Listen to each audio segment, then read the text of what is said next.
Olá, essa é a terceira aula da nossa playlist. Hoje nós vamos falar um pouquinho sobre modelagem de sistemas elétricos. Então vamos lá. Sim, um breve resumo para vocês.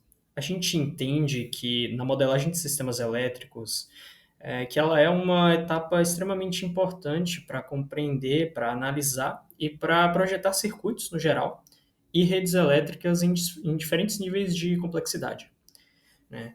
Através de equações diferenciais, leis fundamentais como a de Kirchhoff e Ohm, que nós vamos trabalhar mais para frente, e algumas relações constitutivas de elementos como resistores, capacitores, indutores e fontes, é possível representar um comportamento dinâmico desses tipos de sistemas. Nessa abordagem aqui, a gente contribui para prever o desempenho, otimizar projetos e implementar estratégias de controle nesse tipo de sistema. O estudo dessa modelagem também vai permitir a simulação computacional. Mais para frente eu vou demonstrar através de um exemplo. E, no fim, vai tornar o processo de desenvolvimento desses sistemas muito mais seguro, mais eficiente e mais econômico. Bom, partindo para os fundamentos, começamos com as grandezas elétricas fundamentais, né, que são, no seu caso, fundamentais para a compreensão dos fenômenos que ocorrem em sistemas eletrônicos. A gente vai ver a seguir uma tabela, né, com algumas de suas definições. Aí nós temos carga elétrica, corrente elétrica, tensão elétrica, potência elétrica, todos os conceitos aliados aos seus símbolos, né, e a sua unidade de medida que vimos várias vezes no ensino médio e que são utilizados novamente por aqui. Algumas leis fundamentais, né? Nós temos as leis das correntes de Kirchhoff, onde a soma algébrica das correntes que entram e saem de um nó, né, a junção, é igual a zero. Aí nós temos a representação, a sua fórmula. Então, essa lei, ela expressa a conservação da carga elétrica, né? Ou seja, ela não se acumula nos nós de um circuito. É basicamente isso que ela quer dizer. Dentro dela, nós temos hipóteses, né? Ou seja, a gente está lidando com um sistema ideal, em que não há armazenamento de carga nos nós. Os condutores, eles são ideais, ou seja, não apresentam resistência, capacitância ou indutância parasita, né? E as correntes são contínuas e são bem definidas nos ramos. Já tinha adiantado aqui, também temos as leis das tensões de Kirchhoff, onde a soma algébrica das tensões ao longo de qualquer malha fechada é igual a zero. No caso dessa lei, ela vai expressar a conservação de energia elétrica, né? A primeira de carga, a segunda de energia, onde a energia fornecida pelas fontes ela é completamente consumida pelos elementos passivos no percurso da própria malha. Hipóteses precisam ser levantadas quando a gente lida com modelos envolvendo leis das tensões de Kirchhoff, onde as fontes elas têm que ser ideais, né? Tensão constante, sem resistência interna, a menos que o modelo demonstre de forma explícita, né? Os condutores eles não possuem resistência, indutância nem capacitância parasitas, assim como as leis das correntes, e não existem campos eletromagnéticos externos induzindo tensões no circuito, né? A gente despreza esse tipo de fenômeno. Também temos as leis constitutivas dos componentes ideais, que vão descrever como essa tensão e a corrente vão se relacionar em cada tipo de componente, né? Onde aqui, por exemplo, nós temos um resistor, que é um componente dissipativo, que usa a relação constitutiva da lei de Ohm, né? Onde V é igual a R vezes I. Né? Ou seja, a tensão é proporcional à corrente que circula, né? Sendo esse Rzinho aí a resistência elétrica, a própria resistência elétrica. Mais hipóteses precisam ser utilizadas, né? Como a do resistor linear, resistência constante, independente da tensão e da corrente, e sem efeitos térmicos, capacitivos ou indutivos. Também temos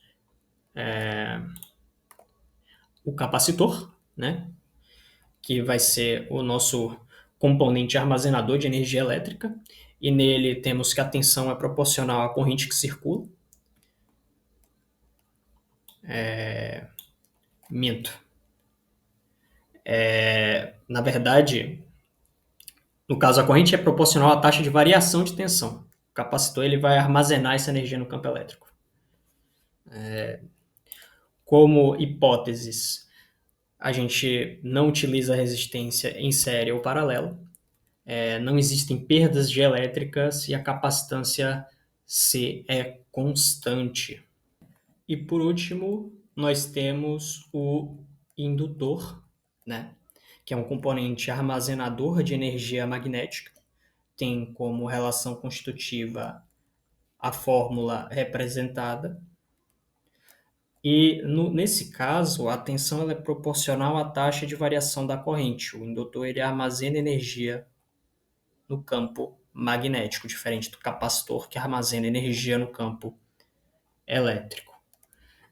Nas suas hipóteses, nós temos a ausência de resistência em série, não existem perdas magnéticas e a indutância, né, o Lzão, ela é constante.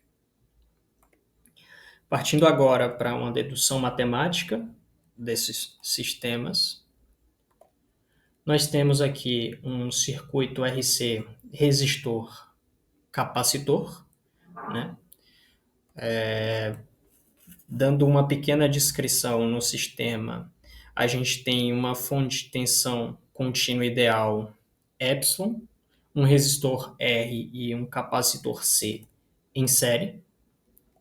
E o nosso objetivo aqui é deduzir a equação diferencial que governa a dinâmica da carga no capacitor Q de T. Lógico que nós temos que levantar hipóteses.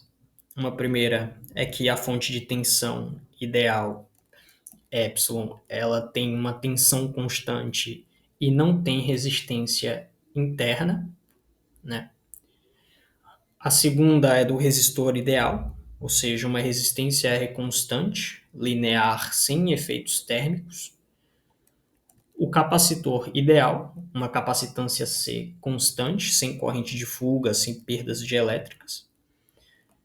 Condutores ideais, ou seja, resistência nula. E um sistema lumped, ou seja, sem efeitos distribuídos, né, sem influência de campos externos. A aplicação das leis fundamentais. Nós temos as leis das tensões de Kirchhoff, né, que reorganizando teríamos epsilon igual a VR mais VC. E quando elas são substituídas, né, nós temos a seguinte equação, como mostrado na figura 7. No caso do resistor indutor capacitor, né, aí nós temos uma fonte de tensão elétrica epsilon, um resistor R, um indutor L e capacitor C em série.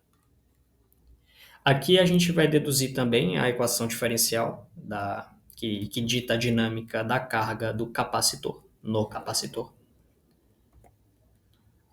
As hipóteses. Fonte de tensão ideal, resistor ideal, indutor ideal, ou seja, L constante, né, sem perdas, um capacitor ideal, né, com capacitância constante, condutores ideais e, mais uma vez, o sistema Lamped. Mais uma vez, são usadas as leis de tensões de Kirchhoff como leis fundamentais, né, e quando elas são substituídas, né, nas relações constitutivas, né, que vimos como VR igual a R vezes I, V de L igual a Lzão dI dt, né? Essa para o indutor e a para o capacitor VC igual a Q sobre C, nós obtemos a seguinte equação diferencial para um circuito RLC. Bom, com isso, eu finalizo aqui esse vídeo. O mapa mental associado a essa aula vai estar na descrição. E fiquem atentos para o vídeo de simulação, que vai ser postado já já. Obrigado.